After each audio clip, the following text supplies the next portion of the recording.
बिस्मिल्लाहिर्रहमानिर्रहीम। अस्सलामुअलैकुम नाज़रीन, कैसे हैं आप। हम उम्मीद करते हैं कि आप खैरियत से होंगे। तो दोस्तों, आज की इस वीडियो में हम आपको बताने वाले हैं कि 50 साल की उम्र में भी 18 साल जैसी खूबसूरत और जवान जिल्द कैसे पा सकते हैं। नाज़रीन, खूबसूरत और हसीन नज़र आना हर मर्द और औरत का ख्वाब होता है। हर शख्स ये चाहता है कि वो दूसरे से अलग और खूबसूरत नज़र आए, लेकिन उम्र की निशानियां सबसे पहले आपके चेहरे पर ही ज़ाहिर होती हैं। बाज़ औक़ात आपकी उम्र कम होती है, लेकिन अपना ख्याल ना रखने, बीमारी, परेशानी और किसी स्किन प्रॉब्लम की वजह से आपकी जिल्द पर दाग धब्बे, छाइयाँ और झरियाँ पड़ जाती हैं। तो इन सब मसाइल का हम बहुत आसान हल पेश कर रहे हैं।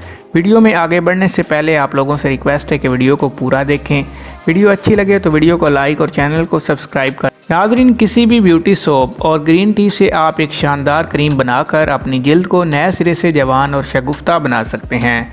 इसका तरीकाकार ये है, कोई भी अच्छी क्वालिटी का ब्यूटी सोप लें और उसको कद्दूकश कर लें। एक पैन में 1 कप गर्म पानी लें और ग्रीन टी के टी बैग को इसमें भिगो दें। 1 घंटे बाद जब इसमें ग्रीन टी का सारा रंग और असरात मिल जाएं तो इस पानी को चूल्हे पर चढ़ा दें। अब इसमें 2 चम्मच कॉर्नफ्लावर डालें और हल्की आंच पर पकाएं। चम्मच चलाते रहें और वरना गुठलियाँ बन जाएंगी। जब एक गाढ़ी क्रीम की शक्ल में ये मिक्सचर आ जाए तो उसे चूल्हे से उतार लें और अब इसमें 2 चम्मच कद्दूकश किया हुआ साबुन मिला दें और खूब अच्छी तरह मिक्स करें कि ये एक हमवार क्रीम की शक्ल इख्तियार कर। अब इस क्रीम को एक जार में भरकर रख लें और अपने चेहरे, हाथों और गर्दन पर लगाएं और खुश्क होने दें। 30 मिनट के बाद नीम गर्म पानी से चेहरा धो लें। आप खुद अपने चेहरे की चमक और फ्रेशनेस देखकर हैरान रह जाएंगी।